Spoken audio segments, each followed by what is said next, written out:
शांति। जैसा कि सबको पता ही है कि 8 मार्च को शिवरात्रि है, यानी कि हमारे परमपिता का, परमात्मा का जन्म दिवस।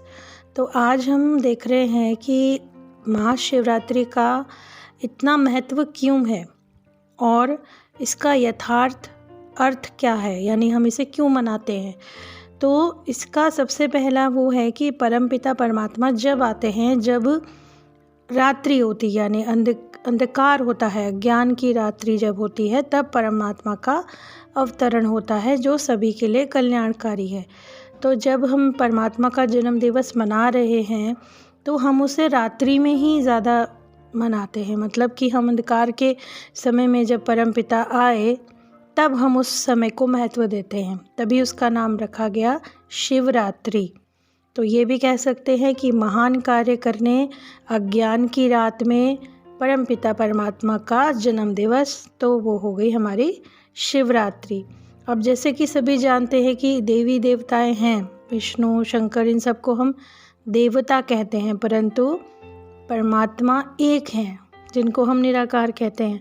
तो इसीलिए कि जब सारा संसार माया के विकारों से, और जब हम अपनी पहचान भूल गए, विश्व में शांति नहीं रही, पवित्रता नहीं रही, तब परमात्मा कैसे अवतरित होकर, और कैसे हम बच्चों से जो बाबा ने एक वायदा किया है, जो एक भगवद गीता में श्लोक भी हमने सुना है कि यदा यदा ही धर्मस्य ग्लानिर्भवति भारत अभ्युत्थानम धर्मस्य तदात्मानं सृजाम्यहम्। तो बाबा ने जो हम बच्चों से वायदा किया था कि जब जब धर्म की ग्लानि होती है और जब जब पाप और अन्याय बढ़ता है तो वो इस धरा पर अवतरित होंगे। तो हमने जान लिया कि बाबा एक साधारण मनुष्य तन का आधार लेकर परमपिता परमात्मा सत्य ज्ञान सुनाकर सद्गति का रास्ता दिखाते हैं और हमें दुखों से मुक्त करने रात्रि में ही आते हैं। तो अपने वायदे अनुसार तो बाबा तो आ गए, परमात्मा तो आ गए, तो उन्होंने सुखमय संसार को बनाने का जो कार्य है वो शुरू कर दिया है।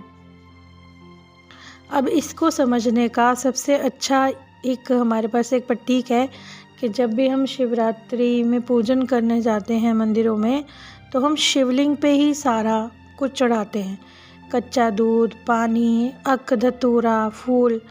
तो वैसे तो देखा जाए परमात्मा का कोई आकार नहीं है, कि उनके पास कोई वैसा शारीरिक आकार नहीं है, परंतु वो एक सूक्ष्म और पवित्र दिव्य ज्योतिर्पुंज हैं। तो इसी ज्योति को उस शिवलिंग के रूप में दर्शाया गया है, यानी ज्योतिर्लिंग, जो कि ज्योति का प्रतीक है। तो सबसे सुंदर कल्याणकारी जो सत्य चित्तानंद ज्योति है वो परमपिता परमात्मा की है।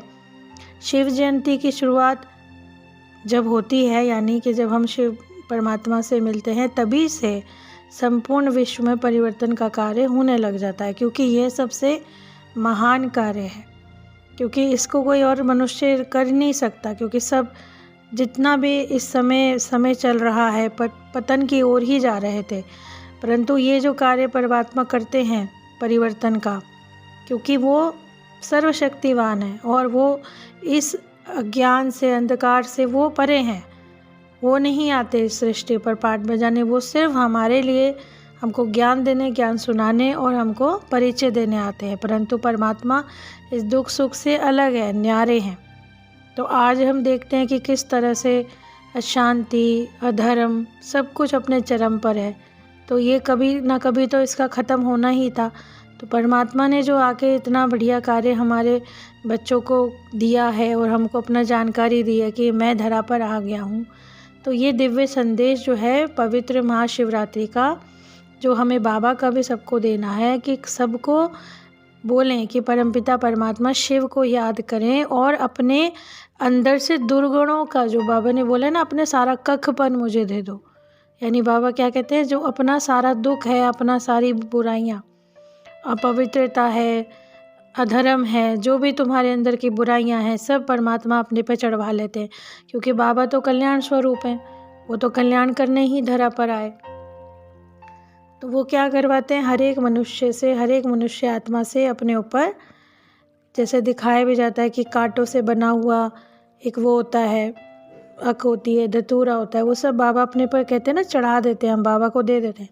यानी हम अपने अंदर की सारी बुराइयां उनको देकर और उनसे सुख और शांति का, पवित्रता का उनसे हम लोग एक वो लेते हैं, बदले में उनसे सुख लेते हैं। तो यानी कि जो परमात्मा जो कल्याणकारी है उनकी याद में जो शिवरात्रि मनाई जाती है, और इसमें एक एक चीज़ का वही महत्व है जो बाबा ने हम बच्चों को सिखाया है कि बच्चे तुम मुझे याद करो तो फूल भी तुम मुझ पे चढ़ा सकते हो, या तुम मुझे इस तरह से अपने पवित्रता की अगर तुम प्रतिज्ञा कर लो तो तुम आइंदा के लिए पवित्र ही रहना, कभी भी अपनी पवित्रता को नहीं छोड़ना। और यदि हम दिखाते हैं कि इस दिन माना जाता था कि उपवास करना है, तो उपवास किस चीज़ का करना है? खाली अन्न का ही नहीं, सब दुष्कर्मों का, सब विकारों का हमें उपवास करना है। यानी हम अपने बाहर से तो अच्छे से रहें लेकिन अंदर हमारा दिल हमको भी दुखी, हम औरों को भी करते हैं, तो ये नहीं करना। और मंत्र कौन सा बाबा ने दिया है? मन मना भव, यानी मन ही मन में मुझको याद करो। बाबा ने कभी ये नहीं कहा कि तुम शोर मचा मचा के मुझे याद करो। जब भी याद करेंगे बाबा को मन से और मन में ही याद करेंगे। और रात्रि जागरण माने कि जब अब तुमको जागृति मिल गई, यानी अब तुम्हें सही सही परिचय मिल गया कि शिवरात्रि का सही अर्थ क्या है और तुम्हें ये क्यों मनानी चाहिए, और बाबा की जयंती इतनी इम्पोर्टेंट हम बच्चों के लिए क्यों है? क्योंकि बाबा ने हमेशा कहा कि मेरा जन्म सो तुम्हारा जन्म, यानी मेरा जन्मदिन मनाते हो तो साथ में तुम्हारा भी जन्मदिन है। तो ये हम बच्चों के लिए बहुत गर्व की और खुशी की बात होनी चाहिए कि ऐसा परमपिता परमात्मा जो हमें भी अपने साथ हमारा भी जन्मदिन मनवाए। और साथ में जो इसमें जोत जगाई जाती है, जब हम आरती करते हैं ना शिवलिंग की, जब दूध चढ़ाने के बाद और जब आरती करते हैं, तो जब हम इसमें जोत जगाते हैं तो बाबा ने कहा अपनी आत्मा की ज्योति हमेशा जगती रहे। इस बात से कभी किसी की कोई फ़र्क नहीं पड़ना चाहिए कि हमारे लिए कोई और क्या सोचता है। हम अपने आप को हमेशा परमपिता परमात्मा की रोशनी से जगमगाते रहें, यानी जो भगवान ने हमें जैसा जीवन दिया है वो हम अच्छे से अच्छा औरों के लिए भी बने, तो हमारा जो जीवन तभी सार्थक होगा। क्योंकि जब भगवान ने हमें अपना परिचय दिया तो हमारा भी यही कर्तव्य है कि हम भी बाबा का परिचय सबको दें, ताकि सबको ही वर्षा लेने का अधिकार है, जो कि बाबा ने पहले ही बता दिया। जब तक कुछ भी एक भी काम रहा हुआ है तब तक किसी भी इंसान को अगर एक संदेशा नहीं मिला है तो हमारा काम अभी पूरा नहीं हुआ है।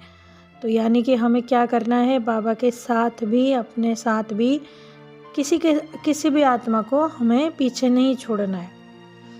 इतनी महत्वपूर्ण बात जो बाबा ने हमें सिखाई है कि खुद भी पवित्र बनो और अन्य आत्माओं को भी पवित्र बनाओ।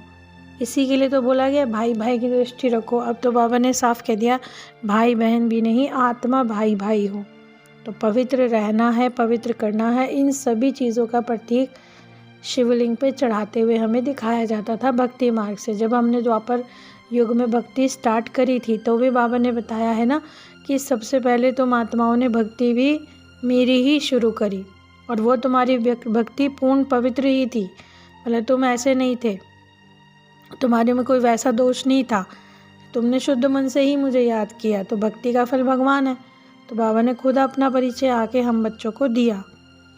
और उसमें जितनी भी चीज़ें दिखाई जाती हैं, जल अभिषेक करना, रुद्र अभिषेक करना, फूल चढ़ाना, बेल चढ़ाना, बेल पत्र चढ़ाना, तीनों लोगों का बाबा ने त्रिकालदर्शी हमें बना दिया, समस्त लोगों की हमें जानकारी दे दी। तो इस बात से हमें सहज ही परिचय प्राप्त होता है कि भक्ति मार्ग में भी हमारा ही यादगार है। और आगे भी बाबा ने कहा यदि तुम यहाँ पर अच्छे कर्म करोगे और तुम अपना जीवन यहाँ अच्छा बनाओगे तो वही तुम्हारा यादगार भक्ति मार्ग में बनता है। इसीलिए तो बाबा देवी देवता धर्म की स्थापना करते हैं कि अन्य बच्चों को भी हम बच्चों से प्रेरणा मिले कि देखो हमने भी बाबा से वर्षा लिया है, आप बच्चे भी बाबा से आकर वर्षा लो। यानी अगर आपको करनी है तो सच्चे मन से बाबा को सच्चे मन से याद किया हुआ ही तब हमें फल देगा। तो उम्मीद करते हैं आपको ये बात अच्छी लगी होगी और शिवरात्रि का असली महत्व आपको समझ आ रहा होगा। और आगे भी हम और चर्चा करेंगे कि बाबा हमें क्या क्या ज्ञान देते हैं, क्या क्या शिक्षाएं देते हैं और हमें शिवरात्रि इतने अच्छे तरीके से क्यों मनानी चाहिए। तो आप सबका शुक्रिया। ओम शांति।